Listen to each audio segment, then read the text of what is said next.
नमस्कार मित्रांनो, आपलं सर्वांचं PMC मराठी चॅनलमध्ये मी स्वागत करते. आजचं आपलं हे 5वं सत्र आहे आणि आपण पाहत आहोत जीवात्मा जगताचे कायदे हे पुस्तक. ह्या पुस्तकाचं आपण वाचन करत आहोत आणि ह्या पुस्तकामध्ये 4थ्या सत्रामध्ये आपण जे पण काही पाहिलेलं आहे ज्या मागच्या सत्रामध्ये ते आधी मी सुरुवातीला सांगते, मग आपण पुढे पुस्तकाला सुरुवात करणार आहोत. मागच्या सत्रामध्ये आपण सूरदासाची गोष्ट पाहिली. सूरदास हा जीवात्म्यांच्या जगतामध्ये असतो आणि त्याचं नीलू वर खूप प्रेम असतं आणि ती 5व्या लोकामध्ये असते, तो 3ऱ्या लोकामध्ये असतो. त्याला 5व्या लोकामध्ये नीलूबरोबर राहायचं असतं आणि म्हणून त्याला स्वतःचा आत्मिक विकास करून घ्यायचा असतो आणि म्हणून तो पृथ्वीवर सर्वात दुष्ट आईच्या पोटी जन्माला येत असतो, जन्म घेतो त्या ठिकाणी.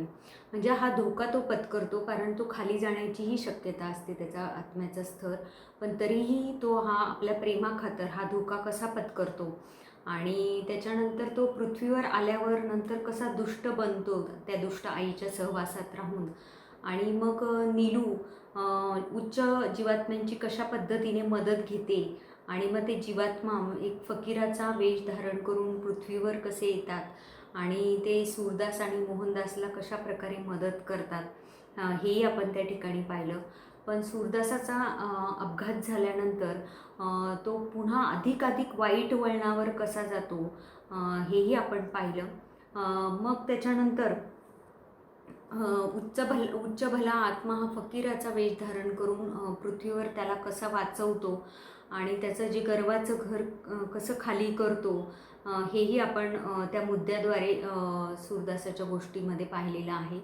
त्याच्यानंतर तो जेव्हा मृत्यू त्याच्या समोर येतो, म्हणजे तो गुहेत अडकला जातो सूरदास, आणि मग त्याच्यानंतर सूरदास गुहेत अडकल्यानंतर त्याला मृत्यू म्हणजे काय हे समजतं आणि आपण लोकांवर किती अन्याय केला आहे हे समजतं आणि कुठेतरी त्याच्या मनामध्ये पश्चातापाची भावनाही निर्माण होते. त्याचं अर्धजागृत जे मन असतं ते कुठेतरी जागं व्हायला लागतं आणि मग त्याच्यामध्ये बदल कसा होत गेला आणि फकीर बाबा त्याला कसे मदत करतात पुढे जाण्यासाठी आणि नंतर तो एक चांगला सज्जन आत्मा कसा बनतो, ह्या सगळं आपण सूरदासाच्या गोष्टीमध्ये मागच्या सत्रामध्ये पाहिलेलं आहे. त्याचबरोबर मागच्या सत्रामध्ये आपण हेही पाहिलं की आपलं अर्धजागृत मन हे आपलं खरं स्वरूप असतं, हेही जीवात्म्यांनी आपल्याला सांगितलेले समजावून तेही आपण पाहिलं. म्हणजे आपला आत्मा हाच खरं मेन आपलं स्वरूप आहे. आपलं भौतिक शरीर हे जे आपण मानून बसलेलो आहोत की आपलं भौतिक शरीर म्हणजेच आपलं खरं रूप आहे, स्वरूप आहे, पण ते नाही, तर तुमचा आत्मा हेच तुमचं खरं स्वरूप आहे. हे ज्ञान त्यांनी आपल्याला जीवात्म्यांनी दिलं आहे. त्याचबरोबर पूर्वजन्माची स्मृती प्रकट का केली जात नाही, म्हणजे आपण जेव्हा पुनर्जन्म घेऊन पृथ्वीवर येतो तेव्हा आपल्याला आपल्या पूर्वजन्माच्या ज्या पण काही आठवणी असतात, स्मृती असतात, त्यांचं हे विस्मृती करून दिले जातात. म्हणजे देव त्या कशा पद्धतीने त्या विस्मृती का देतो, त्याच्या मागची जी काही कारणं आहेत त्या सर्व कारणांचा विचारही आपण मागच्या सत्रामध्ये केलेला आहे. ते ज्ञानही आपण मागच्या सत्रामध्ये बघितलेलं आहे. तर आता आपण पुढे बघूयात की त्यांनी आपल्याला काय काय सांगितलेलं आहे ते आपण एक एक मुद्दा घेऊन समजून घेऊयात. त्यांनी सांगितलं आहे, पुढचा मुद्दा आहे जीवात्मा मार्गदर्शक. आपण सगळे मानव आहोत, तुम्ही पृथ्वीच्या प्रतलावर आणि आम्ही जीवात्म्यांच्या जगात, पण आपले स्वभाव हे भिन्न आहेत हे लक्षात ठेवा. तुम्ही पृथ्वीवर आहात ते तुमचा आत्मा शुद्ध करण्यासाठी, म्हणूनच द्वेष मागे सारा आणि प्रेमाचा स्वीकार करा. मत्सर मागे सारा आणि समजूतदारपणाचा स्वीकार करा. कठोरपणा मागे सारा आणि दयाळूपणाचा स्वीकार करा. कपटीपणा मागे सारा आणि विवेकाचा स्वीकार करा. स्वार्थीपणा मागे सारा आणि निस्वार्थीपणाचा स्वीकार करा. अशा प्रकारे तुमचा आत्मा तुम्ही शुद्ध करू शकतात आणि वरच्या स्तरावर पोहोचू शकतात. त्यांनी पुढे सांगितलंय की पृथ्वीवरील सर्व आत्म्यांना जीवात्मा मार्गदर्शक असतात, जे जीवात्म्यांच्या जगातून त्यांच्यावर लक्ष ठेवतात. आता हे जीवात्मा मार्गदर्शक म्हणजे कोण? तर हे स्पिरिट गाईड, आपण ज्यांना स्पिरिट गाईड असं म्हणतो. हे स्पिरिट गाईड प्रत्येक आत्म्याबरोबर एक असतो, आलेला असतो. प्रत्येक आत्म्याबरोबर तो सोबत असतो. त्या आत्म्याच्या सदैव त्याच्या जन्मापासून त्याची ती सोबत असते. तो जरी जीवात्म्यांच्या जगतामध्ये राहत असला तरी सदैव त्या आत्म्याला मदत करत असतो. म्हणजे त्याला चांगल्या वळणावर राहण्यासाठी पृथ्वीवर त्याला, कारण त्याला सगळं माहिती असतं त्या आत्म्याबद्दल आणि त्याला त्याच्या जीवनाचा पर्पज माहिती असतो. तो पृथ्वीवर का आलेला आहे किंवा त्याला नेमकं काय लर्निंग करायचं आहे पृथ्वीवरून, ह्या सगळ्या गोष्टी ह्या जीवात्मा मार्गदर्शकाला माहिती असतात. आणि म्हणून तो सदैव त्या आत्म्याला जागृत ठेवण्याचा प्रयत्न करत असतो, जागं करण्याचा प्रयत्न करत असतो. मग तो प्रयत्न कसा करतो? तर त्याचं जे भौतिक मन असतं, पृथ्वीवरील माणसांचं जे भौतिक मन असतं, त्या भौतिक मनावर त्या काही विचारांचा प्रभाव तो टाकत असतो आणि त्याद्वारे त्या व्यक्तीमध्ये बदल घडवून आणण्याचा प्रयत्न करत असतो. पण हे करत असताना त्या जीवात्मा मार्गदर्शकाला अतिशय कठीण अवघड परिस्थितीमधून जावं लागत असतं, कारण त्याच्यासाठी खूप अवघड असतं आपल्या विचारांवर प्रभाव टाकणं. आणि पृथ्वीवरील प्रत्येक बऱ्याच जणांना तर हेही माहिती नसतं की आपल्याबरोबर काही स्पिरिट गाईड असतात आणि ते आपल्याला वेळोवेळी मार्गदर्शन करतात, हेही माहिती नसतं. आणि त्याच्यामुळे ते त्यांच्याशी कनेक्ट होऊ शकत नाही किंवा मनात विचार आला म्हणून लगेच आपण करून जात नाही. म्हणजे अशा पद्धतीने त्यांना ते काम करणं आपल्याबरोबर जीवात्म्यांना ते फार अवघड होऊन जातं. पण तरीही ते पराकाष्ठा करतात याची प्रयत्नांची आणि आपल्याला त्याच्यातून चांगल्या मार्गाकडे नेण्याचा सदैव प्रयत्न करतात. आपला आध्यात्मिक विकास कसा होईल याकडे त्यांचं सदैव लक्ष असतं आणि म्हणून ते सदैव आपल्याला वेगवेगळ्या पद्धतीने संकेत देऊन मार्गदर्शन, आपल्या विचारांमध्ये प्रभाव टाकून ते आपल्याला मदतच करण्याचा प्रयत्न करत असतात, असं ह्या ठिकाणी त्यांनी सांगितलं आहे. त्याच्यानंतर पुढे त्यांनी जुळे आत्मे म्हणजे याच्याबद्दल सांगितलं आहे. जुळे आत्मे म्हणजे एकच आत्मा असतो आणि तो डिवाईड झालेला असतो, त्याचे 2 भाग झालेले असतात, ते म्हणजेच जुळे आत्मे असतात. त्यालाच आपण ट्विन फ्लेम असंही म्हणू शकतो किंवा त्यालाच आपण शिवशक्ती असंही म्हणू शकतो. की जे एकाच आत्म्याचं रूप असतं ते, पण ते वेगवेगळे झालेले असतात. आणि मग एक त्याचं जुळं रूप हे एका याचा ट्विन फ्लेम हा जीवात्म्यांच्या जगतात असू शकतो किंवा एखादा पृथ्वीवरही असू शकतो. असे दोन्ही वेगवेगळ्या ठिकाणी असू शकतात. मग हे जे असतात जुळे ते एक स्त्री तत्वामध्ये असतात आणि एक पुरुष तत्वामध्ये असतात. म्हणजे पुरुष असतं एक आणि एकच स्त्रीचं रूप असतं. अशा त्या 2 याच्यामध्ये ते आलेले असतात. ते एका वेळी पृथ्वीवरही आलेले असतात. एखादा समजा भारतामध्ये असेल तर एखादा वेगळ्या देशामध्ये, कुठल्याही वेगळ्या देशामध्ये, कंट्रीमध्ये असू शकतो. आणि काही हे त्यांचा स्तरही वेगळा असू शकतो. म्हणजे एखाद्याचं ते जुळं रूप जे असतं ते खूप शक्तिशाली असतं किंवा हाय लेवलवर, हाय फ्रिक्वेन्सीमध्ये असतं एनर्जीच्या, आणि एखादं खूप लो फ्रिक्वेन्सीमध्ये पण असू शकतं. म्हणजे एखादा आत्मा खालच्या स्तरावर पण असू शकतो त्या जुळ्यापैकी एक. आणि मग तो जो वरचा असतो, जो आत्मा म्हणजे वरच्या लेवलचा जो असतो तो ट्विन फ्लेम, त्याला वर खेचण्यासाठी प्रयत्न करत असतो.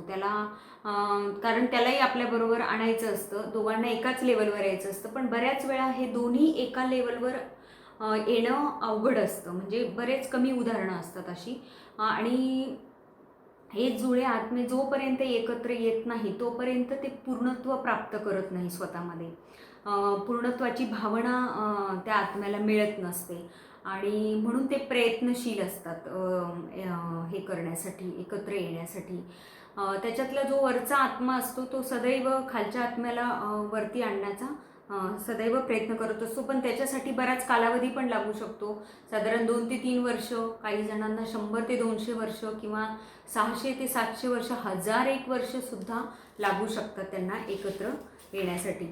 ते म्हणतायत की पुढे ते म्हणतायत की जर पृथ्वीवरील लोकांनी बुद्धी वापरून चांगलं काय आणि वाईट काय हे समजून घेतलं किंवा जीवात्म्यांच्या जगाकडून येणारे संदेश घेण्याचा प्रयत्न केला तर त्यांना हे समजणं सोपं जाईल. परंतु पृथ्वीवरच्या बहुतेक लोकांचा मृत्यूनंतरच्या जीवनावर किंवा जीवात्म्यांच्या जगावरच विश्वास नसतो. आणि जरी काहींचा असला तरी आपण कसे संदेश पाठवू शकतो किंवा पृथ्वीवरचे लोक ते संदेश कसे स्वीकारू शकतात हे समजणं त्यांच्या कल्पनेबाहेरचं आहे. तुमच्या जगातले काही मूर्ख असेही म्हणतात, मृतात्म्यांशी संभाषण करू नका, त्यामुळे त्यांच्या प्रगतीमध्ये खीळ बसेल आणि त्यांना त्रास होईल. पुढे ते म्हणतात की जर पृथ्वीवरील लोकांनी आमच्याशी सहकार्य केलं तर त्यांना संदेश पाठवणं आणि मदत करणे आम्हाला खूप सोपे जाईल.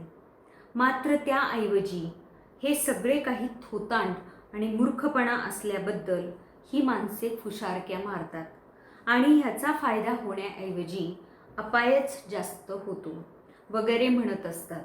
त्यामुळे आम्हाला आमचे विचार प्रक्षेपित करण्यासाठी प्रचंड मेहनत ही घ्यावी लागते आणि या लोकांना योग्य मार्गावर आणण्यासाठी आम्हाला कित्येक वर्ष त्यांचा पिच्छा पुरवावा लागतो. एवढ्या मेहनतीनंतर सुद्धा काही एकमार्गी असलेले आत्मे आमचं ऐकत नाहीत आणि आपल्या चुकीच्या मार्गाने जातच राहतात. म्हणजे अशा प्रकारे त्यांना ह्या आत्म्यांना ज्ञान द्यायचं असतं, त्यांच्यापर्यंत संदेश पोचवायचे असतात आणि त्यांच्यासाठी हे काम फार अवघड असतं. पण तरीही ते प्रयत्नांची पराकाष्ठा करून आपल्याला मदत करत असतात आणि म्हणूनच ते म्हणतात की तुम्ही आमच्याशी संपर्क साधा आणि ते सर्व ज्ञान जाणून घ्या म्हणून. पुढचा मुद्दा त्यांनी सांगितला आहे, चांगुलपणा किंवा दुष्टपणा ही निवड तुम्ही करा.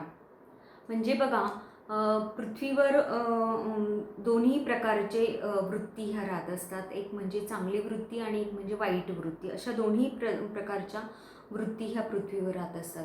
पण नेमकं आपल्याला काय निवडायचं आहे त्याच्यामधलं, चांगलं निवडायचं आहे की वाईट निवडायचं, हा सर्वस्वी तुमचा स्वतःचा निर्णय असतो.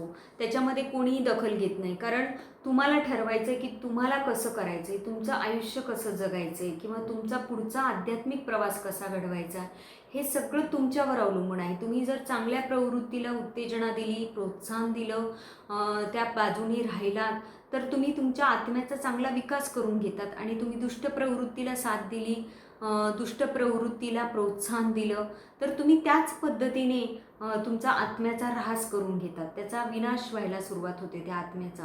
म्हणजे एक प्रकारे तो खालच्या स्तरामध्ये जायला लागतो. म्हणून आपणच ठरवायचं आहे की आपल्याला नेमकं कुठे जायचं आहे आणि कसं जायचं आहे, यासाठी सर्वस्वी हा तुमचा निर्णय आहे असं त्यांनी सांगितलेलं आहे.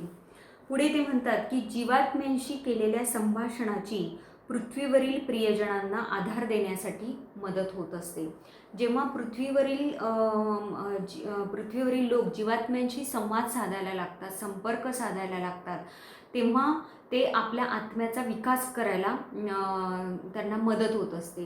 बघा, आता जसं आपण ह्या पुस्तकामधल्या ज्या लेखिका आहेत, खोर्शेद भावनगरी ह्या, त्यांची जी 2 मुलं होती ती मृत्यूनंतर जीवात्म्यांच्या जगतामध्ये गेल्या आणि नंतर आपल्या आईवडिलांशी कनेक्ट झाले, त्यांनी संवाद साधला आपल्या आईवडिलांबरोबर आणि त्यामुळेच हे दोघंही नवरा बायको म्हणजे त्या मुलांच्या आईवडील हे त्या दुःखातून बाहेर येऊ शकले. का तर त्यांनी आपल्या मृत पावलेल्या मुलांशी संवाद साधला आणि म्हणूनच ते होऊ शकलं. जर त्यांचा हा संवाद झाला नसता तर ते कदाचित त्या दुःखातून बाहेर पडणं त्यांना अतिशय अवघड झालं असतं. म्हणून ते सांगतायत की तुम्ही हा संपर्क साधला पाहिजे. त्याचबरोबर विस्पी आणि रतूमुळे त्यांच्या आईवडिलांना आपल्या आजूबाजूचे लोक कसे आहेत, नेमके कुठल्या स्वभावाचे आहेत, खरा त्यांचं रूप काय आहे हे त्यांना कळू शकलं आणि ते सजग झाले त्याच्यामुळे. म्हणजे हा फायदा त्यांना मिळाला आहे आणि त्यामुळे ते आपल्या आध्यात्मिक उन्नती पण करू शकले आपल्या 2 मुलांमुळे. हा फायदा आपल्याला जीवात्म्यांशी संपर्क साधल्यामुळे होत असतो. ते पुढे म्हणतायत की आम्हाला कल्पना आहे की तुमचे प्रियजन तुमचं जग सोडून गेले की तुम्हाला कसं वाटत असेल, कारण तुम्ही आम्हाला पाहू शकत नाही, आमचं ऐकू शकत नाही किंवा आम्हाला स्पर्शही करू शकत नाही. पण आम्ही तुम्हाला शांत राहण्याची आणि आमच्या वियोगाचं दुःख न करण्याची विनंती करतो. कारण तिथल्यापेक्षा इथे आम्ही अधिक सुखी आहोत. आम्ही पृथ्वीवर होतो त्यापेक्षा सचेतन आहोत आणि आम्ही अजूनही तुम्हाला पाहू शकतो, ऐकू शकतो, स्पर्श करू शकतो, मिठी मारू शकतो. म्हणजे जीवात्म्यांना ह्या सगळ्या गोष्टी माहिती आहे, त्यांना सगळं नॉलेज आहे. पण आपल्याला इथे मात्र काहीही नॉलेज नाही, काही ज्ञान नाही आहे. आपले प्रियजन व्यक्ती गेलं की आपल्याला वाटलं की ते कायमस्वरूपी आपल्याला सोडून गेलेले आहेत. पण तसं नाही होत मित्रांनो, ते सदैव आपल्याबरोबर असतात. एवढंच आहे की आपण त्यांना पाहू शकत नाही, भौतिक त्यांचं स्वरूप बघू शकत नाही, कारण त्यांचं भौतिक शरीर हे नसतं. आणि ते आपल्याला सांगण्याचा खूप प्रयत्न करतात, समजवण्याचा प्रयत्न करतात. तुम्ही दुःखी होऊ नका, रडू नका, आम्ही इथे खूप आनंदात आहोत, हे त्यांना सगळं सांगायचं असतं तुम्हाला. पण ते सांगू नाही शकत आहे, कारण त्यांच्याकडे भौतिक शरीर नाही आपल्यासारखं. आणि म्हणून आपल्याला त्यांच्याशी संपर्क केला तर कदाचित ह्या गोष्टी कळू शकतात, असं त्यांचं म्हणणं आहे. म्हणून मित्रांनो, आपण हा जीवात्म्यांशी संपर्क साधला पाहिजे, जेणेकरून आपण आपल्या दुःखातून बाहेर येऊ शकतो. कारण त्यांना सगळ्या जाणीवा ह्या आपल्याबद्दल असतात, आपल्याबद्दल कळत असतं त्यांना सगळं काही. पण आपल्याला मात्र अज्ञानामुळे आपण खूप दुःखी होऊन जातो आणि त्यांच्या वियोगाचं दुःख आपण सहन करू शकत नाही. म्हणून आम्ही पृथ्वीवरील लोकांना जीवात्म्यांच्या जगाशी सुरक्षितपणे संपर्क साधण्याची विनंती करतो, तुमच्या स्वतःच्या भल्यासाठी आणि आमचे कर्तव्य करण्याचा एक सोपा मार्ग आम्हाला उपलब्ध करून देण्यासाठी. जीवात्म्यांशी संपर्कामुळे तुम्हाला मार्गदर्शन करणे आणि तुम्हाला अंधाऱ्या गर्तेत पडू न देणे आमच्यासाठी खूप सहज होते. तुम्हाला मार्गदर्शन करणे हे आमचे कर्तव्य आहे. म्हणूनच आमच्याशी तुम्ही अवश्य संपर्क साधावा. जर तुमच्याकडे अशी ही भेट आहे तर ते अवश्य विकसित करा. प्रत्येक आत्म्याला अशी काहीतरी देवाने भेट दिलेली असते आणि ते विकसित करायला काहींना फार श्रम आणि दीर्घ काळ लागतो, तर काहींना निसर्गतःच ते आपोआप जमते. म्हणजे बरेच जण हे जीवात्म्यांशी संपर्क हे आजच्या जगातही करू शकता आहेत, असं त्यांचं म्हणणं आहे. त्या शक्तीचा योग्य तुम्ही वापर करून घ्या, असा संदेश त्यांनी आपल्याला या ठिकाणी दिलेला आहे.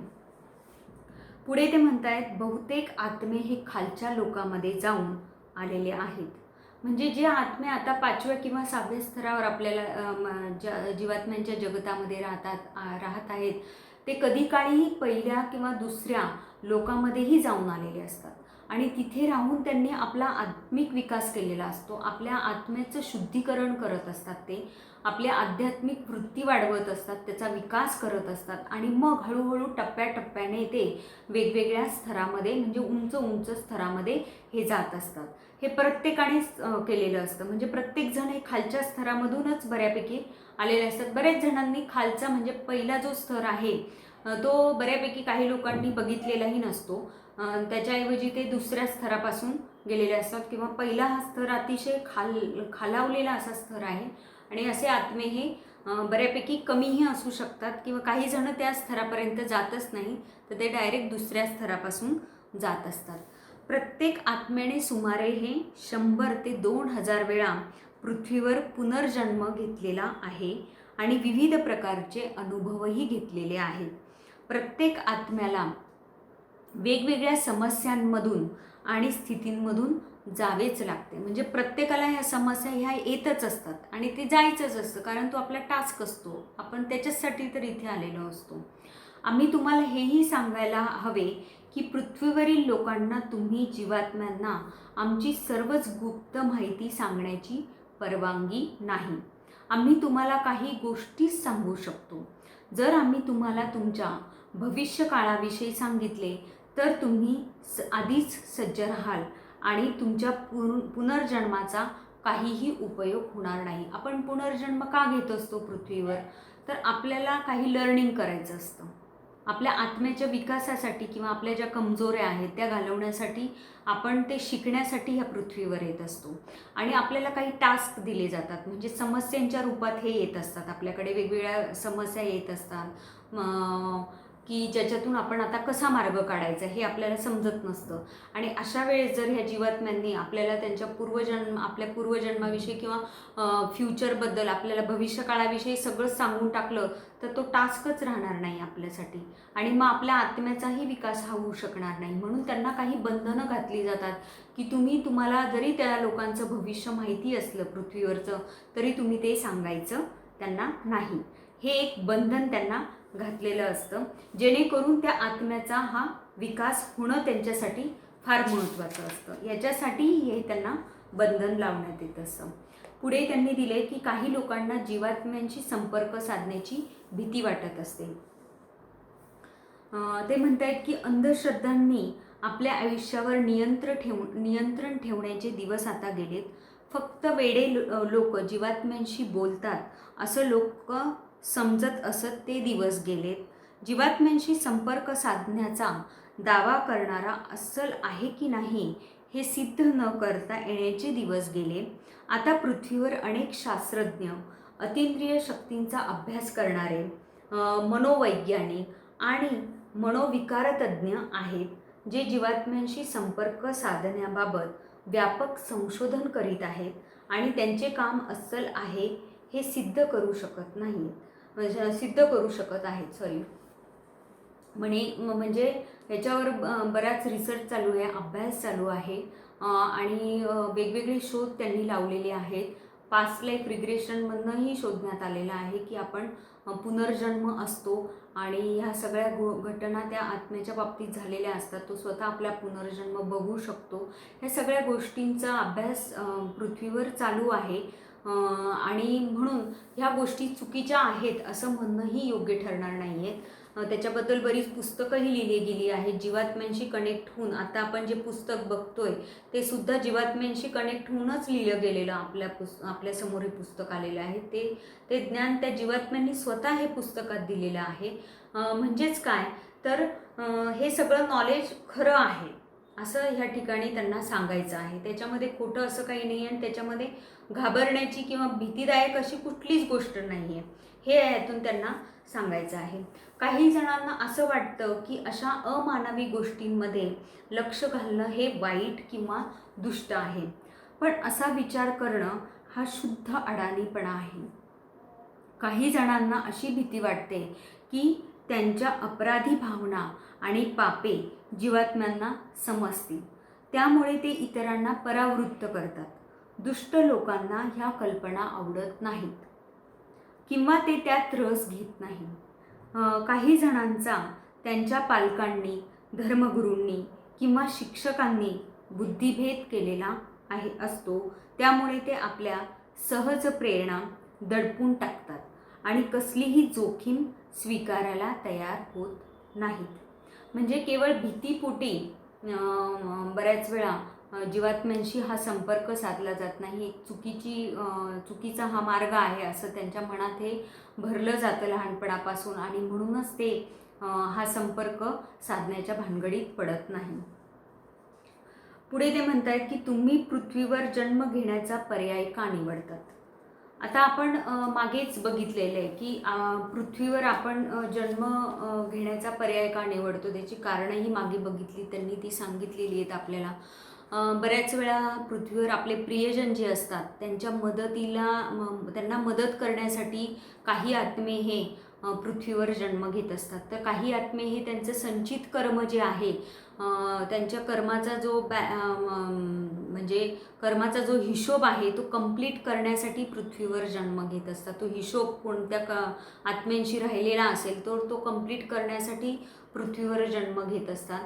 तर काही आत्मे हे स्वतःचा आत्मिक विकास करून घेण्यासाठी स्वतःच त्या घटनाही निवडतात. म्हणजे त्याच्यासाठी त्या आपल्या आयुष्यात घटना निवडतात, ते लोक निवडतात, तशा समस्या आपल्या आयुष्यात निवडतात. का तर त्यांना स्वतःचा आत्म्याचा विकास करून घ्यायचा असतो, म्हणून त्या घटना ते निवडतात स्वतःच आणि पृथ्वीवर जन्म घेत असतात. अशी विविध कारणं आहेत की आत्मा हा पृथ्वीवर जन्म घेण्याची.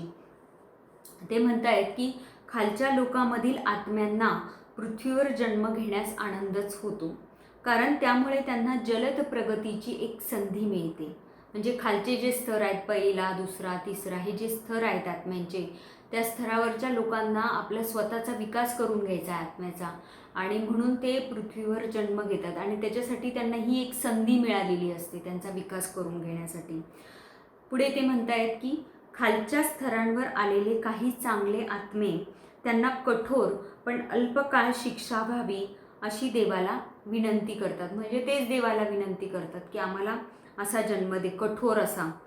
जर ते पहिल्या लोकात असतील तर पृथ्वीवर ते ओझी वाहणारे प्राणी म्हणून जन्म घेतात, कठोर परिश्रम करतात आणि काही वेळा माणसं त्यांचा छळही करतात. त्यांच्या कर्मांची परतफेड लवकर होते, पण हाल सहन करण्याचे धैर्य त्यांना असावे लागते, कारण त्यांच्यापैकी बहुतेकांना छळ सोसावे लागतात, चाबकाचे फटके खावे लागतात आणि उपाशीही राहावे लागते. दिवसभर त्यांना शेतात राबावे लागते किंवा प्रचंड ओझी व्हावी लागतात. ह्या आत्म्यांना असे वाटते की हजारो वर्षे पहिल्या लोकात खितपत पडण्यापेक्षा ही शिक्षा खूप बरी आहे. त्यामुळे पहिला आणि दुसरा लोक किती भयानक असेल याची तुम्ही कल्पना करू शकता. त्या लोकांमध्ये राहण्याऐवजी ते आनंदाने आणि स्वेच्छेने ही शिक्षा भोगतात. तिसरा लोकही भयानक आहे. तिसऱ्या लोकातील आत्मे सूरदासाने घेतली तशी संधी घेतात, पण सगळ्यांनाच सूरदासाप्रमाणे वाचवलं जातच असं शक्य नाही आणि असे आत्मे वर जाण्याऐवजी मग पहिल्या किंवा दुसऱ्या लोकातही जाऊ शकतात. चौथा लोक हा सुसह्य आहे, जवळजवळ पृथ्वीसारखाच. तरी पण जे आत्मे त्याही वरच्या लोकांवरून खाली आलेले असतात त्यांना तो भयानक वाटतो. प्रत्येक आत्म्याला शक्य तितक्या लवकर सर्वोच्च लोकात पोचायचं असतं, म्हणून ते पुनर्जन्म घेऊन अनुभव घेण्याचा प्रयत्न करतात, अल्पावधीत शिक्षा भोगतात आणि आपला आत्मा शुद्ध करून घेतात. तुम्ही पृथ्वीवर पुनर्जन्म का घेता ह्याची ही कारणं आहेत. म्हणजे वेगवेगळे कारणं आहेत की जेणेकरून आपण ह्या पृथ्वीवर जन्म घेत असतो.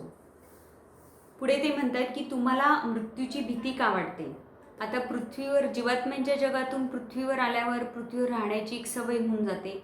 मग आपल्याला हळूहळू पृथ्वीवर आल्यावर त्या जगाशी, आपल्या प्रियजनांशी आपल्याला प्रेम वाटू लागतं आणि त्यांच्या सहवासात आपण आनंदाने जगायला लागतो आणि मग पुढे मृत्यूनंतर त्यांना सोडून जावं लागेल ही एक प्रकारची भीती माणसामध्ये असते, ती निर्माण होते आणि कुठेतरी त्या भीतीमुळे आपण मृत्यूपासून दूर पळत असतो. आणि मृत्यूबद्दल बरंच असं म्हटलं जातं की मृत्यूनंतरचं जीवन हे फार भयावह आहे, तिथे खूप त्रास होतो आत्म्यांना, असं काही काही आपण ऐकलेलं असतं आणि म्हणूनच आपल्याला मृत्यूबद्दलची भीती वाटत असते. आपण मागच्या एका गोष्टीमध्ये हे पाहिलेलं आहे की एक म्हातारे गृहस्थ जे असतात ते त्यांचा मृत्यू होतो आणि ते जीवात्म्यांच्या जगतात जातात जिथे विस्पू आणि ऋतू असतो आणि ते त्यांना बघतात तेव्हा त्यांना कळतं की हा पृथ्वीवर ह्या माणसाचा मृत्यू झालेला आहे, पण त्या माणसाला त्याची दखलही नसते आणि तो जीवात्म्यांच्या जगात आलेला असतो. पण जेव्हा त्याला हे कळतं तेव्हा त्याला नवल वाटतं, त्याला वाटतं की अरे आपण तर पृथ्वीवर किती घाबरत होतो, मृत्यूची आपल्याला किती भीती वाटत होती की, पण इथे जीवात्म्यांच्या जगात आल्यावर त्याला खरं रिअलायझेशन होतं की हे जग किती सुंदर आहे म्हणून, कारण तो वरच्या लोकात आलेला असतो म्हणून त्याला हे जग अतिशय सुंदर वाटतं आणि मग त्याला मृत्यूविषयीची भीतीही त्याचीही निघून जाते पूर्णपणे. तसंच यांनी सांगितलेलं आहे की जेव्हा तुम्हाला कळेल की जीवात्म्यांचं जग हे किती सुंदर आहे ते, तर तुम्हाला मृत्यूची भीतीही वाटणार नाही. पुढे ते म्हणतात की आत्महत्या हे एक पाप आहे. तुम्ही मृत्यूची भीती बाळगता कामा नये, पण त्याच वेळी तुमची वेळ येण्यापूर्वी तुम्ही मृत्यूचा विचारही करता कामा नये. तुम्ही जीवात्म्यांच्या जगात कधी यायला हवं हे फक्त देवानं ठरवायला हवं. आत्महत्या करणं हे आध्यात्मिकदृष्ट्या चुकीचं आहे. देव आपल्याला पृथ्वीवर पुनर्जन्म घेण्याची संधी देतो आणि आत्महत्या करून आपण देवाच्या विरुद्ध जातो. आत्महत्या हे एक पाप आहे. आत्महत्या केल्यानं तुम्ही खालच्या लोकांमध्ये पडाल आणि आमच्या मते ते तुम्हाला नक्कीच नको असतं. तुम्ही आत्महत्या करण्याचा प्रयत्न कधीही करता कामा नये, कारण त्यामुळे तुमच्या भौतिक शरीरापासून तुम्हाला फक्त तात्पुरती सुटका मिळते, पण तुम्ही आपल्या आत्म्याचं कायमचं नुकसान करून घेता. खूप महत्त्वाचा मुद्दा ह्या ठिकाणी त्यांनी सांगितला आहे की पृथ्वीवर जगत असताना अनेक प्रकारच्या समस्यांना माणसाला सामोरं जावं लागत असतं. मग धैर्याने त्या समस्या त्यांना सोडवता आल्या नाही की काही व्यक्ती इतके निराशवादी होऊन जातात की ते त्या समस्येला सोडवू शकत नाही आणि आत्महत्या करून घेतात. पण मित्रांनो, या ठिकाणी त्यांनी सांगितलं आहे की त्याचा तो मार्ग नाही आहे आत्महत्या करण्याचा. कारण तुम्ही पृथ्वीवर कशासाठी आलाय नेमकं ते तुम्ही समजून घ्या. तुम्ही पृथ्वीवर तुमचं काही लर्निंग करण्यासाठी आलेला आहात, शिकण्यासाठी आलेला आहात आणि म्हणून हे एक टास्क दिलेलं आहे आपल्याला हे समस्यांचं आणि ते आपल्याला पूर्ण करायचं आहे. आणि जर आपण त्याच्यापासून पळवाट केली आत्महत्येच्या रूपाने तर मग काय उपयोग? आपण उलट आपल्या आत्म्याचा विकास करण्यासाठी इथं आलोय तर आपण ते उलट अधोगतीला चालले जातो. म्हणजे त्या आत्महत्येमुळे फक्त आणि फक्त आपलं नुकसानच हे होत असतं. म्हणून मित्रांनो, त्यांनी सांगितलंय की समस्येपुढे हतबल न होता त्याला धैर्याने तोंड द्या आणि त्याच्यातनंच तुमचा आध्यात्मिक प्रवास हा सुखकर होणार आहे आणि तुम्ही तुमचा विकास आत्म्याचा करून घेणार आहात. पुढचा मुद्दा ते सांगतायत की उच्च भले आत्मे. हे उच्च भले आत्मे कोण असतात? तर परमेश्वर हा सर्व शक्तिमान आहे आणि तो एकच आहे. तो सर्वांना मदत करत असतो, सर्वांना प्रेम देणं, त्यांना प्रामाणिकपणा शिकवणं, त्याचबरोबर समजूतदारपणा, त्या आत्म्याला शुद्ध करणं, ही सगळी कामं देवाला करायची असतात त्या आत्म्यामध्ये बदल घडवून आणण्यासाठी. आणि म्हणून त्याच्या कार्यामध्ये जे आत्मे त्यांना मदत करत असतात त्यांना उच्च भला आत्मे असं म्हटलं जातं जीवात्म्यांच्या जगतात. त्यालाच आपण देवदूत किंवा एंजल असं म्हणत असतो. जे आपण आता एंजल हा शब्द बऱ्याच वेळा ऐकला असेल की एंजल आपल्याला बऱ्याच मदतीला येतात. म्हणजे हेच उच्च भले आत्मे असतात की जे आपल्या मदतीला येत असतात. ते एक देवाचंच रूप असतं जणू काही आणि ते आपल्याला मदतीसाठी नेहमी धावून येत असतं. आता जीवात्म्यांच्या जगतामध्ये पण ते मदत करत असतात हे देवदूत. जसं की पहिल्या किंवा दुसऱ्या स्तरावर एखादा पश्चातापाने ग्रासलेला आत्मा असेल आणि त्याने जर मनापासून देवाला हाक मारली तर हे देवदूत लगेच तिथे जातात आणि त्यांना मदत करतात. तसंच उच्च लोकांमध्येही कुणाला मदतीची गरज असेल, मार्गदर्शनाची गरज असेल तर हे लगेच देवदूत तिथं पोहोचतात आणि त्यांना मार्गदर्शन करत असतात. हे त्यांचं तिथलं जीवात्म्यांच्या जगतातलं कामच असतं आणि ते देवालाच मदत करणारे आत्मे असतात. म्हणजेच ते देवाचंच एक रूप असतं असं आपण म्हणत असतो. आता ते पुढे म्हणतायत की आता आपण सर्व शक्तिमान ईश्वराच्या मदतनीसांबद्दल आणखी थोडं बोलूयात.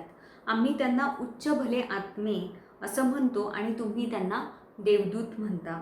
आम्ही हे स्पष्ट करू इच्छितो की देवदूतांना पंख नसतात, पण ते अतिशय वेगाने जाऊ शकतात, ज्यामुळे त्यांचे अंगरखे हे पंखासारखे दिसतात. ज्याप्रमाणे ते मानवी रूप धारण करू शकतात त्याप्रमाणे अशुद्ध लोकांना प्रभावित करण्यासाठी पंखसुद्धा तयार करू शकतात. म्हणूनच पृथ्वीवरच्या आत्म्यांना पंख दिसतात आणि देवदूतांना आपल्याला संदेश दिला आणि मदत केली असं त्यांना वाटतं. बऱ्याच वेळा हे देवदूत आपल्याला खूप वेळा मदतीला आलेले असतात. ज्यांना काहींनी अनुभवही घेतले असतील की त्यांच्या आयुष्यात त्यांनी चमत्कार बघितले असतील की मला ही गोष्ट हवी होती किंवा माझ्या बाबतीत असं झालं आणि देवाने येऊन मला मदत केली. ॲक्च्युली देव खरोखर येऊन आपल्याला मदत करत नाही, तर हे देवदूत आपल्याला येऊन मदत करत असतात आणि ते वेगवेगळ्या प्रकारे आपल्याला संकेत देत असतात, साईन देत असतात. पंखांच्या रूपामध्ये आपण ऐकलेलं असेल की एंजल नंबर आपल्याला दाखवले जातात किंवा वेगवेगळे फिदर्स कलरचे असे दाखवले जातात की जेणेकरून आपण त्यांच्याशी कनेक्ट होऊ शकून आणि आपल्या प्रश्नांची उत्तरं आपल्याला मिळू शकतील. अशा प्रकारे हे देवदूत आपल्याला वेगवेगळ्या माध्यमांथ्रू मदत हे करत असतात, संकेतांथ्रू मदत करत असतात. पृथ्वीवरील जगात आणि जीवात्म्यांच्या जगात हा फरक आहे. आमच्या लोकांचे शासक इतके नम्र, समजूतदार आणि विचारी असतात की त्यांच्याशी बोलायला आम्ही कधीच कचरत नाही. ते इतके प्रामाणिक, दयाळू आणि प्रेमळ असतात की आम्हाला त्यांची कधीच भीती वाटत नाही. ते इतके निस्वार्थी असतात की आम्ही त्यांच्यावर पूर्ण विश्वास ठेवतो. काही गोष्टी चुकीच्या आहेत आणि त्या कशा चुकीच्या आहेत हे ते आम्हाला प्रेमाने आणि दयाळूपणे समजावून देतात. ते आमची विनंती कठोरपणे कधीच स्वीकारित नाही. जर त्यांना ती चुकीची वाटली तर ते आम्हाला हे समजावून सांगतात आणि ते का शक्य नाही हे आम्हाला समजावं म्हणून मदतही करतात. ते अत्यंत समजूतदार आणि दयाळू मनाचे असतात. आम्ही त्यांच्यावर पूर्ण विश्वास ठेवतो आणि त्यांना मान देतो. आनंदाने त्यांची आज्ञा पाळतो, कारण आम्हाला माहीत असतं की ते आम्हाला कधीही चुकीच्या मार्गाने जाऊ देणार नाहीत. असे आहेत सर्व शक्तिमान देवाचे मदतनीस, आमचे उच्च भले आत्मे आणि तुमचे देवदूत. अशा पद्धतीने हे आत्मे आपल्याला कसे मदत करत असतात, जीवात्मे. ह्याचंही आपल्याला नवल वाटत असेल की आणि याची आपल्याला दखलसुद्धा नसते मित्रांनो. आपण किती सहजतेने ह्या गोष्टी घेतात आणि ते किती गोष्टींचा आपल्या बाबतीत विचार करत असतात. आपण सुद्धा इतका विचार आपला करणार नाही तितका विचार हे देवदूत किंवा हे मास्टर्स आपले करत असतात. तर आपण ह्याची दखल घेतली पाहिजे असं मला वाटतं. पुढे महत्त्वाचं सांगितले सत्कृत्य म्हणजे काय. जी कृत्य ही पूर्णतः निस्वार्थ भावनेने केली जातात त्यांना सत्कृत्य असे म्हटले जाते, म्हणजे चांगली कामे असे म्हणतात. त्यात स्वार्थाचा थोडा जरी अंश असला तरी त्याला सत्कृत्य म्हणता येणार नाही, तर ते स्वार्थी कृत्य झालं. यांनी या ठिकाणी सत्कृत्य म्हणजे काय हे समजावून सांगण्याचा प्रयत्न केलेला आहे की आपण पृथ्वीवर ही सत्कृत्य करण्यासाठीच आलेलो असतो आणि तीच आपण केली पाहिजे. आणि ते कृत्य करण्यामागे म्हणजे आपण कुठलंही कर्म करण्यामागे त्याच्यामध्ये कुठलाही स्वार्थी हेतू असता कामा नाही. निस्वार्थ भावनेने ते कर्म आपलं झालं पाहिजे, मग ते सत्कृत्य बनत असतं. आणि जेव्हा आपण हे असं सत्कृत्य करतो तेव्हाच आपण आपल्या आत्म्याचं शुद्धीकरण खऱ्या अर्थाने करून घेत असतो. आपण आपला स्तर उंचावू शकत असतो. नाहीतर मग ते कृत्य हे स्वार्थीच असतं. जे पण काही कृत्य, कुठल्याही हेतू कुठला आहे, मेन म्हणजे आपला ते कृत्य करण्यामागचा हेतू, उद्देश कुठला आहे ते फार महत्त्वाचं आहे. ते म्हणतायत पुढे की जी सत्कृत्य ही नैसर्गिकपणे दयाभावनेतून आपल्या उन्नतीचा कसलाही विचार न येता केली जातात त्यांनाच निस्वार्थ सत्कृत्य असे म्हणता येईल. म्हणजे ज्याच्यामध्ये आपला स्वार्थ असता कामा नये कुठलाही, की मला याच्यातनं काय फायदा होणार आहे, हे काम केल्यानंतर मी याच्यातनं काय मिळवेल, ही भावना आज आपल्याला पृथ्वीवर बघायला मिळते.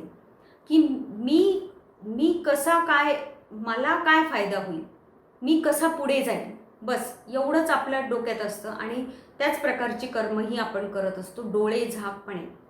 त्याचा आपण कुठलाही विचार करत नाही की आपण हे कर्म का करत आहोत, त्याच्यामागे आपला नेमका उद्देश काय आहे हे सुद्धा आपण जाणून घेण्याचा मित्रांनो प्रयत्न करत नाही. सरळ मार्गाने आपल्याला जसं वाटतंय, आपलं मन जसं आपल्याला नाचवतंय आपण ते करत करत जातो. काही विचार नाही करत त्यामागचा की आपण कर्म कसं केलं पाहिजे. तर ह्या ठिकाणी हा मुद्दा त्यांनी सांगितला आहे, खूप महत्त्वाचा आहे. असे चांगले कृत्य केल्यावर ते लगेच विसरून जा. म्हणजे तुम्ही एखाद्या व्यक्तीला मदत केली तर ते तुम्ही विसरून जा असं त्यांनी स्पष्ट सांगितलेले आहे. म्हणजे आपण तर असं इथे करत नाही पृथ्वीवर. आपण एखाद्याला मदत केली तर तो आपल्या उपकाराखाली कसा दबला जाईल असं आपण बघत असतो. इतकी ही आपली प्रवृत्ती आहे माणसांची. तर ती त्या ठिकाणी त्यांनी सांगितलेली आहे की तुम्ही तुमचं सत्कृत्य म्हणजे तुमचा कुठलाच भाव ठेवू नका. तुम्ही त्याला मदत केली हेच विसरून जा, म्हणजे ते खऱ्या अर्थाने तुमचं सत्कृत्य होईल. नाहीतर जर आपण एखाद्या व्यक्तीला मदत केली आणि त्याला उपकाराखाली आपल्या दबवलं तर आपण अंधारात चालले जाऊ. आपल्यामध्ये गर्व निर्माण होईल, अहंकार निर्माण होईल, तर तो आपल्याला नाही निर्माण होऊ द्यायचा आहे. आपल्याला ते पण नको आहे, काहीच नको आहे. आपण फक्त निस्वार्थ हेतूने त्याला मदत करत जायची आहे, असं या ठिकाणी त्यांना सांगायचं आहे. जर तुम्ही असं करू शकलात तर कोणताही स्वार्थी विचार तुमच्या मनाला शिवणार नाही. नंतर केलेला स्वार्थी विचार नेहमीच तुम्हाला चुकीच्या मार्गावर नेतो. म्हणूनच जर तुम्ही एखादे चांगले कृत्य आपसूक केवळ दयाभावनेने केले असेल तर ते लगेच विसरून जा. किती छोट्या छोट्या गोष्टींचं आपल्याला हे ज्ञान देत आहेत की आपल्याला लक्षात सुद्धा येत नाही, कळत नकळतपणे आपण अंधारामध्ये, अज्ञानामध्ये अगदी छोटी छोटी कर्मसुद्धा चुकीच्या मार्गाने करत असतो, की जी आपल्याला कळतसुद्धा नाही की अरे आपण इथे चुकतोय, हे सुद्धा आपल्याला कळत नाही. आणि म्हणून आपल्या आत्म्याचा विकास करायला हे अडथळे निर्माण करत असतं. म्हणून मित्रांनो, जागे व्हा. अजूनही वेळ गेलेली नाही आहे आणि हे ज्ञान समजून घ्या यांनी दिलेलं, आणि ते आपल्या आयुष्यामध्ये अंगीकारा. म्हणजे मी पण तुम्ही प्रत्येकाशी सारख्याच प्रकारे वागू शकत नाही. हा एक मुद्दा त्यांनी सांगितला आहे, खूप महत्त्वाचा आहे. आपल्याला बऱ्याच वेळा प्रश्न पडतो की अरे सगळ्यांची कसं सारखं वागायचं. आपल्याला म्हणजे आता दोन प्रवृत्तीचे लोक हे समाजामध्ये असतात, पृथ्वी तलावर असतात. एक म्हणजे दुष्ट प्रवृत्ती आणि एक म्हणजे चांगली प्रवृत्ती. चांगल्या प्रवृत्तीला आपण मदत केली तर आपल्याला त्याचं पुण्यच मिळत असतं. पण त्याला उत्तेजना दिली चांगल्या वृत्तीला तर आपल्याला त्याचं पुण्य मिळतच असतं. पण वाईट वृत्तीला किंवा दुष्ट प्रवृत्तीला जर आपण उत्तेजना दिली तर त्याचं मात्र पाप हे होत असतं. म्हणजे जर आपण एकच भाव ठेवून आपण एक चांगला भाव ठेवूयात आणि त्याच भावाने एखाद्या चांगल्या व्यक्तीलाही मदत करायची आणि त्याच भावाने एखाद्या वाईट वृत्तीच्या माणसालाही मदत करायची, तर हे त्या ठिकाणी चुकीचं सांगितलं त्यांनी. चांगल्या प्रवृत्तीला चांगला भाव ठेवून मदत केली तर ते योग्य आहे, ते तुमचं पुण्यकर्म ठरेल. पण तोच चांगला भाव ठेवून तुम्ही दुष्ट आत्म्याला मदत केली तर मात्र ते तुमचं पाप ठरू शकतो. म्हणजे त्या व्यक्तीचंही तुम्ही नुकसान करून देतात आणि तुमचं स्वतःचंही नुकसान करून, म्हणजे जो दुष्ट आत्मा आहे त्याचंही तुम्ही नुकसान करतात आणि तुम्ही स्वतःचंही नुकसान करतात, असं त्यांनी हे सांगितलं. आणि एक उदाहरण त्यांनी मित्रांनो दिलेलं आहे. उदाहरणार्थ, बोमी तुमच्या घरी, म्हणजे बोमी म्हणजे एक व्यक्ती घेतलेला आहे, तुमच्या घरी तुम्हाला भेटायला आला आणि तुम्ही पेय आणण्यासाठी, पाणी आणण्यासाठी किंवा काहीतरी खायला आणण्यासाठी खोलीबाहेर गेलात आणि तो तुमचे पैसे चोरतो. तुम्ही पुन्हा खोलीत येता तेव्हा काय झालं हे तुमच्या लक्षात येतं, म्हणून तुम्ही त्याला काही पैसे देतात आणि म्हणता, पैसे चोरण्यापेक्षा तू मागून घ्यायला हवे होतेस, मी ते तुला दिले असते. त्याला ते भयानक वाटेल आणि तो म्हणेल, माफ करा, मी पुन्हा कधीही चोरी करणार नाही. आणि मला खात्री आहे की बोलल्याप्रमाणे तो वागेल, कारण तो एक चांगला आत्मा असून मोहात पडलेला होता किंवा कदाचित त्याला फार आवश्यकता असावी. पण अशीच वागणूक जर काही वाईट आत्म्यांना दिली तर त्यांना प्रोत्साहन मिळेल आणि ते हसून वर इतरांना आणि तुम्हाला अनेकदा फसवण्याचा प्रयत्न करतील, ज्यामुळे तुम्ही खालच्या स्तरावर जाल. म्हणूनच चांगल्याशी चांगलं वागणं हे त्याच्यासाठी तसंच तुमच्यासाठीही चांगलं आहे. पण वाईटाशी चांगलं वागणं ते तुमच्या दोघांसाठीही पूर्णतः वाईटच असू शकतं. पुढे ते म्हणतायत की क्षमेबाबतही तसंच आहे. जर तुम्ही एखाद्या चांगल्या आत्म्याला क्षमा केली तर तो सुधारण्याचा आटोकाट प्रयत्न करील. आपलं काय चुकलं हे कळण्यासाठी त्याचं अर्धजागृत मन त्याला मदत करेल. पण जर तुम्ही एखाद्या वाईट आत्म्याला त्याचं कुठे चुकलं हे न सांगता क्षमा केली तर तो तुम्हाला हसेल, तुम्हाला मूर्ख म्हणेल आणि आपले वाईट मार्ग सुरूच ठेवेल. तुम्ही त्याला प्रोत्साहन दिलेले असल्याने तुमचेही अधःपतन होईल. म्हणूनच पृथ्वीवरचा प्रत्येक माणूस काही सारखा नाही. तुम्ही प्रत्येकाशी सारख्या प्रकारे वागू शकत नाही. खूप महत्त्वाची गोष्ट आहे. आपल्या मनातही हा प्रश्न बऱ्याच वेळा निर्माण झालेलाच असेल की अरे मी नेमकं कसं वागायचं. तर ह्याचं उत्तर त्यांनी आपल्याला या ठिकाणी दिलं आहे की चांगल्याशी चांगलंच वागायचं आहे आणि वाईटाशी वाईट नाही वागायचं आहे, पण ॲटलिस्ट त्याच्यापासून दूर राहायचं आहे आणि त्याला त्याची जाणीव करून द्यायची आहे की त्याच्या दुष्टकृत्यांची ही पण आपण करून द्यायची आहे. पुढे त्यांनी पुढचा मुद्दा घेतला आहे, तुमच्या समस्यांना सामोरे जा आत्ताच धैर्याने आणि हसतमुखाने. ह्या पृथ्वीवर अनेक समस्यांना आपल्याला सामोरं जावं लागत असतं आणि त्यावेळेस आपण धैर्याने काम केलं पाहिजे, हसतमुखाने त्या समस्येपुढे गेलं पाहिजे. म्हणजे ती समस्या पण चांगल्या पद्धतीने आपल्याला सोडवता येत असते आणि आत्महत्या त्यासाठी पर्याय नाही आहे मित्रांनो. त्याच्यासाठी तुम्ही त्या समस्येला एक सकारात्मक दृष्टिकोनातनं पाहिलं पाहिजे. त्याच्याकडे हे माझ्यासाठी ही समस्या आली म्हणजे ही एक संधी आली आहे माझ्यासाठी, मला काहीतरी ह्या समस्येतनं शिकायचं आहे, हे आपण समजून घेतलं पाहिजे. म्हणजे मग आपल्याला त्या समस्येचा त्रास होणार नाही. आणि आपण काय करतो, समस्या आली की पहिलं हतबल होऊन जातो, गळून जातो आणि ते गळून गेलं की आपण त्या समस्येला टॅकलच करू शकत नाही, ती सोडवूच शकत नाही, कारण आधीच आपण आपले सगळे हातपाय गाळून बसलेलो असतो. तर तसं त्यांनी करायला नाही लावलं आहे. तर समस्या आली आहे, धैर्याने उभे राहा, हसतमुखाने त्याच्याकडे पहा आणि बघा ह्याच्यातनं मी काय शिकू शकतो आणि नेमकं मला ह्याच्यातनं ह्या समस्येतनं काय शिकायचं आहे. ही समस्या जर आली आणि तुम्ही ती ॲक्सेप्ट केली, पहिली तुमची आपल्यासमोर आलेली समस्या पहिली ॲक्सेप्ट करणं फार गरजेचं आहे, तिचा स्वीकार करणं फार गरजेचं आहे. समस्या आली की आपण तिला झिडकारून लावतो, नाकारतो. पहिलेच ते नाकारलं की आपल्याला ती समस्या सोडवता येत नाही. म्हणून पहिला त्या समस्येचा स्वीकार करायचा आणि मग ती आपल्याला बरोबर सोडवता येत असते, हे त्यांनी सांगितलं आहे. पुढे ते म्हणतात, कधीही इतरांमधील नकारात्मकतेला उत्तेजन देऊ नका. जर तुम्हाला दुष्टपणाशी लढण्याचे धैर्य नसेल तर दुष्टावा आणि वाईट लोकांना टाळावे हे उत्तम. त्यांच्यापासून दूर राहा, कारण दुष्ट लोक आणि त्यांचा प्रभाव तुमच्यासाठी नेहमीच हानिकारक असतो. तुमचे स्पंद दूषित होतील आणि तुम्ही नक्कीच खालच्या स्तरावर जाल.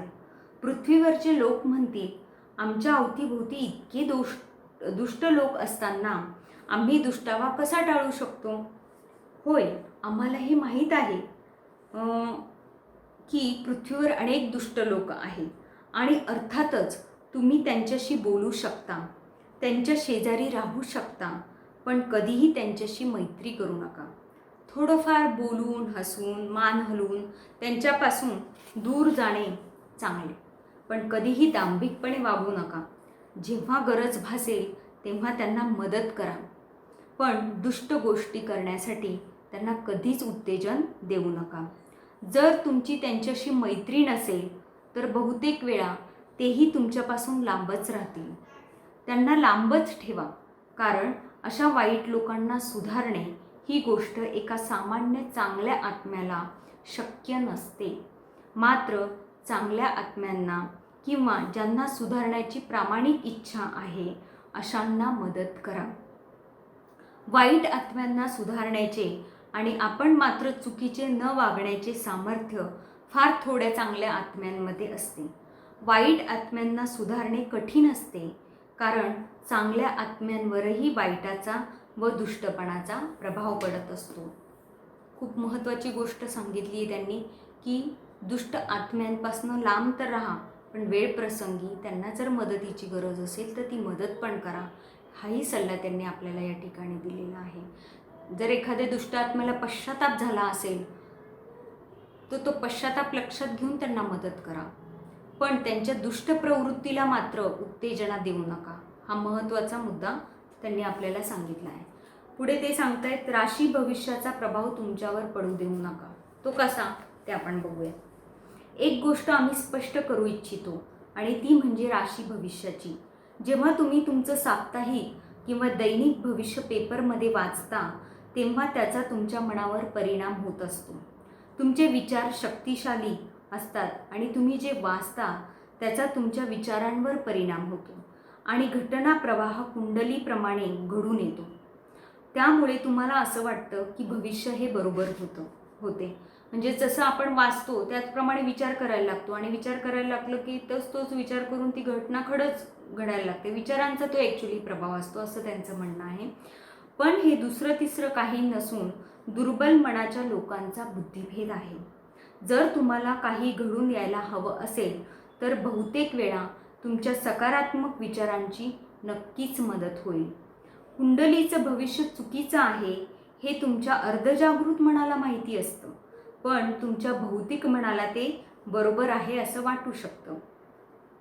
तुमच्या अर्धजागृत मनाला सत्य काय आहे हे माहीत असतं. जर भविष्य चुकीचं असेल तर तुमचं अर्धजागृत मन तुमच्याशी सहकार्य न करण्याची शक्यता आहे. म्हणून निराश होऊ नका.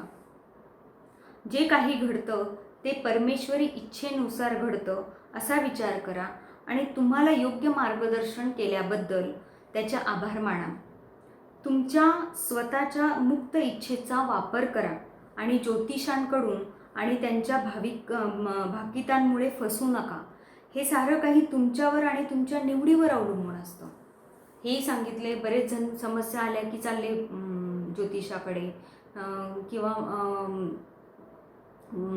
पेपरमध्ये वगैरे भविष्य येतं ते बघतात, कुंडली बघतात की जेणेकरून त्याचा आधार ते समस्या सोडविण्यासाठी करतात. तर ते म्हणतात की ते योग्य नाही आहे, त्याच्याने तुम्हाला असा फायदा मिळणार नाही आहे असं त्यांनी या ठिकाणी सांगितलेलं आहे. पुढे ते म्हणतात शक्तीचा वापर चांगल्यासाठी किंवा वाईटासाठी करता येतो. प्रक्षेपित करणे आणि प्राप्त करणे यांची शक्ती. बऱ्याच वेळा पृथ्वी तलावरील खूप लोक हे जीवात्म्यांशी संपर्कामध्ये असतात. ते त्यांच्याशी संपर्क साधू शकतात, त्यांचे मेसेज ग्रहण करू शकतात. पण त्याचबरोबर ह्या शक्तीचा वापर हा चांगल्यासाठी झाला पाहिजे मित्रांनो, असं त्यांचं स्पष्ट म्हणणं आहे. तुम्ही चुकीच्या मार्गांसाठी किंवा चुकीच्या गोष्टींसाठी याचा वापर करू नका. कोणाचा बदला घेण्यासाठी तर मुळीच याचा वापर करू नका, हेही त्यांनी सांगितले आहे. जर तुम्हाला जर याची शक्ती प्राप्त झालेली आहे, जशी की आपण बघितलं मागच्या पहिल्या सत्रामध्ये की श्रीमती कापडे आणि श्रीमती ऋषी ज्या आहेत यांना जीवात्म्यांशी त्या कशा कनेक्ट होत होत्या आणि त्याचा लोकांना ज्यांचे प्रियजन गेलेले आहेत त्यांना मेसेज त्या कशा त्यांच्या थ्रू देत होत्या. तर हे एक चांगलं काम त्या करत होत्या. पण काही जण हे चुकीच्या मार्गाने पण ह्या गोष्टी नेऊ शकतात. त्यांच्याकडे जी शक्ती आहे चुकीच्या पद्धतीने त्याचा वापर करू शकतात. तर ह्याच्यामुळे काय होणार आहे की जर तुम्ही ती चुकीच्या गोष्टींसाठी त्याचा वापर केला तर तुम्ही स्वतःचा आत्मिक विकास हा करून घेऊ शकणार नाही. तुम्ही अजून खालच्या लेवलवर जाण्याची शक्यता आहे आणि म्हणून सावध व्हा असं त्यांनी या ठिकाणी सांगितलं आहे. तुम्ही चांगल्या गोष्टींसाठीच ह्या शक्तीचा वापर करा. पुढे लग्न याच्याबद्दल त्यांनी सांगितले की जीवात्म्यांच्या जगात लग्न नसतात, पण पृथ्वीवरील मोडणारी लग्ने वाचवण्याचा आम्ही प्रयत्न करतो. तो मुलांसाठी आणि जोडप्यांना त्यांच्या म्हातारपणी एकमेकांचा आधार लागेल म्हणून. मुलांचे संगोपन व्हावे म्हणून पृथ्वीवर समजदार माणसांनी विवाह संस्थाही निर्माण केली. कारण माणसे बेजबाबदारपणे वागतात आणि आपल्या मुलांची काळजी घेत नाहीत हे त्यांनी पाहिले होते. म्हणूनच मुले होण्यासाठी त्यांनी लग्न करणे सक्तीचे केले. कारण एका पालकापेक्षा दोघांना मिळून मुलांचे संगोपन चांगले करता येईल. तुटणारी लग्ने पुन्हा जोडण्यास मदत करायला आम्हाला आवडते, जेणेकरून त्यांनी सुखाने जीवन व्यतीत करावे अशी आमची इच्छा असते. कारण ते त्यांच्यासाठी श्रेष्ठ असतं. पण काही वेळा एक जोडीदार पूर्णतः दुष्टपणे वागतो आणि दुसऱ्या जोडीदाराचा किंवा त्यांच्या मुलांचा मानसिक व शारीरिक छळ करीत राहतो. अशा वेळी दुसऱ्या जोडीदाराला त्याच्या किंवा तिच्यासह राहणे अशक्य होत जाते. तेव्हा आम्ही सर्वांसाठी जे योग्य असेल ते करावे अशी देवाकडे प्रार्थना करतो. पती पत्नीने एकमेकांवर प्रेम करणे श्रेष्ठ आहे आणि एक संयुक्त कुटुंब म्हणून त्यांच्या मुलांसह सुखाने आणि गुण्यागोविंदाने राहावे, जेणेकरून ते समस्यांना खूप चांगल्या प्रकारे तोंड देऊ शकतात. घरामध्ये एकता व सुखशांती नांदणे हे पृथ्वीवरील प्रत्येक मानवासाठी अतिशय आवश्यक असते. सर्व लग्नांमध्ये सहनशीलता आणि विचारांची देवाणघेवाण आवश्यक असते. असं त्यांनी म्हणजे जर कोणाचं पृथ्वीवर लग्न मोडत असेल किंवा काही समस्या त्यांच्या वैवाहिक जीवनामध्ये असतील तर त्या समस्या सोडवण्याचा प्रयत्नही हे जीवात्मा करत असतात. आता आपण पुढचा एक छोटा मुद्दा घेऊयात आणि आज आपण इथं आपलं सत्र संपवूयात. गर्वामुळे तुमचं नेहमीच आध्यात्मिक पतन होतं. तर त्यांनी कुठल्याही गोष्टीचा गर्व करायला लावलेला नाही. पृथ्वीवर बरेच सक्सेसफुल लोक असतात आयुष्यात. खूप सारा कमी वयामध्ये काही लोकांनी यश मिळवलेलं असतं, काही श्रीमंत असतात.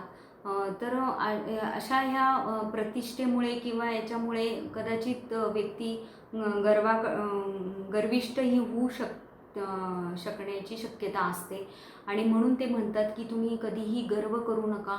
तुम्ही कुठल्याही लेवलवर असा पृथ्वीवर भौतिक याच्यामध्ये, पण तुम्ही नम्र राहा नेहमी, असा संदेश त्यांनी आपल्याला दिलेला आहे.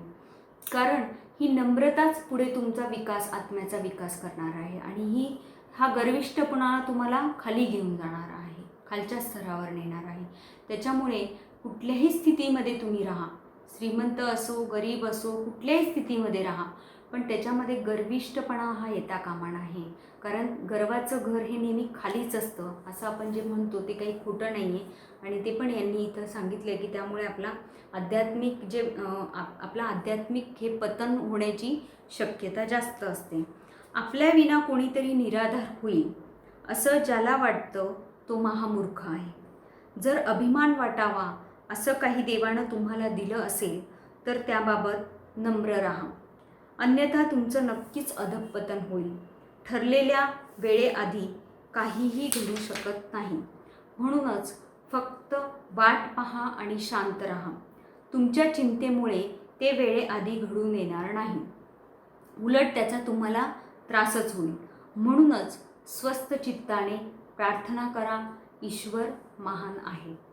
पृथ्वीवर तुम्हाला वाईट आणि दुष्ट आत्म्यांसोबत राहावं लागतं आणि आपला आत्मा शुद्ध, सशक्त आणि चांगला राखावा लागतो. हे खूप अवघड काम आहे, पण देव चांगल्या आत्म्यांसोबत राहतो आणि जर त्यांना त्याचे संरक्षण हवे असेल तर त्यांची काळजी घेतो. इतरांविषयी काळजी आणि स्नेहभाव असू द्या आणि पृथ्वीवर इतका त्रास असतानाही चांगलं राहण्याची प्रामाणिक इच्छा ठेवा. आपल्याला आज इतकं छान नॉलेज त्यांनी दिलेलं आहे. खूप आपल्या ज्ञानात भर पडलेली आहे मित्रांनो. आणि त्यांनी दिलेल्या ह्या ज्ञानाचा उपयोग आपण आपल्या आयुष्यामध्ये करून घ्यायचा आहे मित्रांनो, हे मात्र विसरायचं नाही. तर आता हे आज आपले 5 सत्र झालेले आहेत. आणि आपला जो पहिला भाग, मी आधीच पहिल्या सत्रामध्ये सांगितलं आहे तुम्हाला की ह्या पुस्तकाचे 2 भाग आहेत म्हणून, आणि आज आपला पहिला भाग पूर्ण झालेला आहे. पुढच्या आपण सत्रात जेव्हा भेटू तेव्हा आपण त्या दुसऱ्या भागाला सुरुवात करणार आहोत. आणि दुसऱ्या भागामध्ये प्रश्नोत्तर स्वरूपात त्यांनी आपल्याशी चर्चा केलेली आहे. म्हणजे आपल्याला जे काही प्रश्न पडत असतात त्या प्रश्नांची उत्तरं त्यांनी दिलेली आहेत. त्याच्यामुळे पुढचा जो भाग आहे तो पाहायला विसरू नका मित्रांनो, तो जरूर बघा. त्याच्यातनं अजूनच आपल्या ज्ञानात भर पडणार आहे. तर आज आपण इथेच आपल्या सत्र थांबूयात आणि पुस्तकाला तात्पुरता विराम देऊयात.